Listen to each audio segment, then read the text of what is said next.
Добрый вечер, друзья. С вами Вальтер. Опять сказочки.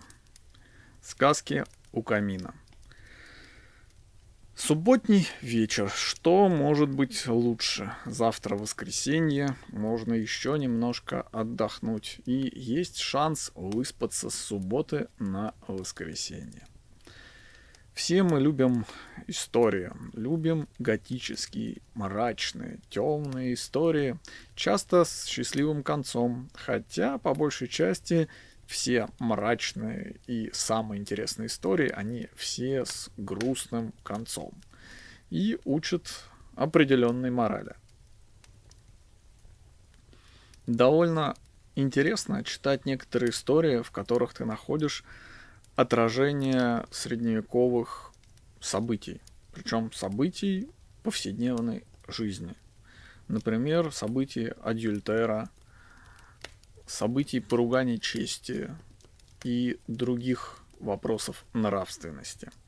На нашем канале вы видели большой объем шортсов, где я рассказывал про разные судебные дела, связанные с судебными разбирательствами в части средневековых нравов.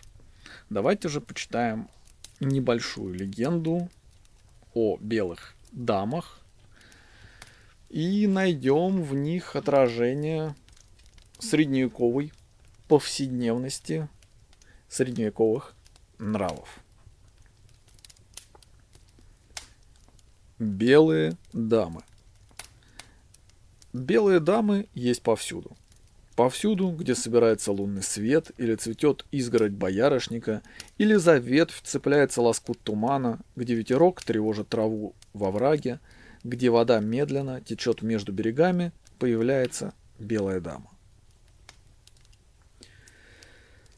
Осенние замки, шуршание листвы, кладбища, карпатские руины, парки, заброшенные или ухоженные, красивые, таинственные, текучие, легкие, чистые – это цветы перечной лилии.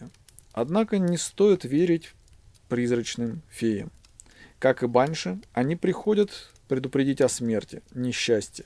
Например, рассказывают, что по сей день дамы являются на мост Нанта или выходят на перекрестки, чтобы не дать водителю разбиться на опасном повороте. Да, среди них есть и доброжелательные, но я могу рассказать вам о 3 мнимых девах, которые поджидают на дорожках гуляк, приняв вид очаровательных детей в юбочках, белых носочках и с заплетенными косичками. Они плачут и повторяют: «Отведи меня домой, отведи, приведи, попался!» Попался раз, попался 2, попался 3. И всех 3 жертв одну за другой убили, содрали с них кожу и съели. А потом опять: «Отведи, приведи, отведи, приведи». Конечно, они романтичны, меланхоличны, эти неземные дамы, над которыми висит злой рок. Они вздыхают в коридорах, заламывают руки на берегах водоемов, всегда готовы очаровать жертву сквозь свои вуали. Но надо помнить, что они бесконечно возвращаются на эти места, потому что совершили преступление и хотят совершить его вновь. Например, дама Бриуда рыщет по залу, где ее застал с духовником рано вернувшийся с охоты муж, и где он ее и убил ударом кинжала. Или дама Апримонта, еще одна шельма. Пришедший с крестового похода супруг узнал о ее связи с шутом и обезглавил неверную на рыночной площади. Или вот, целых 3 сразу. В шато де Важур 3 дочерей барона де Алюра застали в кровати с 3 конюхами. Он повесил негодяев, и плюх, 3 чертовки с горя бросились в бренну и утонули. С тех пор приходят рыдать на место своего преступления. Есть еще белая дама Мейзина, замурованная заживо в стену по тому же постыдному поводу.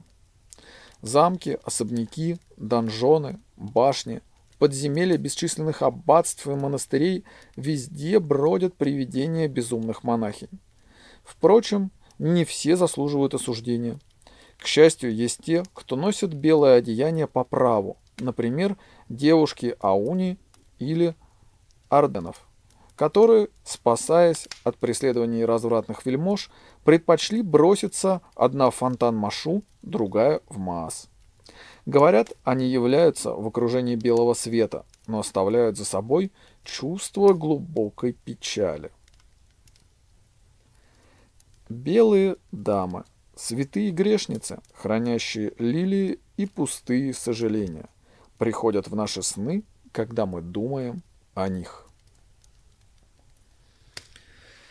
Вот такая вот интересная короткая история про привидений призраков. Вот. И опять же, если мы заглянем чуть глубже, то в некоторых коротких историях мы как раз и узнаем, скорее всего, совершенно реальные истории преступлений на почве нравственности в период Средневековья, когда жены были неверны, мужья были весьма неверны, и так или иначе страдала мужская честь, за которую приходилось расплачиваться кровью путем казней тех, кто попытался, скажем так, вторгнуться в отношения законного брака. Некоторые девушки могли после этого покончить, например, с собой, так как не могли, например, уехать жить в другое место, а людская молва преследовала их всю жизнь. И из таких смертей, таких казней рождались новые легенды, новые мифы, которыми пытались учить и нравоучить подрастающее поколение. Через запугивание часто многие моральные нормы вбиваются в голову гораздо лучше, чем через простые слова родителей. Вот такая вот сегодня история, коротенькая, небольшая, но, думаю, весьма поучительная и весьма интересная. Если вы дослушали до этого момента, напишите, пожалуйста, в комментариях «Белые дамы». И, конечно же, пишите комментарии. Пока не очень понятно, заходит формат или не заходит. Это уже 5-е видео, точнее 5-й аудиоподкаст, и пока просмотров мало.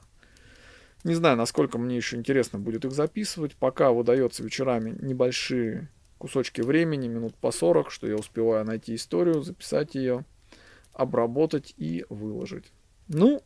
Октябрь месяц, время ожидания Хэллоуина и страшные истории — это часть уже мировой культуры. Что бы у нас ни говорили, как бы у нас не пытались осуждать этот праздник. Все-таки приближающийся Хэллоуин — это отличный повод читать страшные осенние истории, сидя дома у камина, если он у вас есть. У меня, кстати, есть. И это придает отличную атмосферу для вечеров и моего настроения. Либо же просто закутаться в плед в углу дивана, обнять кота, налить себе горячий шоколад или сделать горячий пунш и почитать хорошую книжку со сказками. Что ж, друзья, предлагайте, кстати, еще в комментариях ваши варианты сказок для моего озвучания.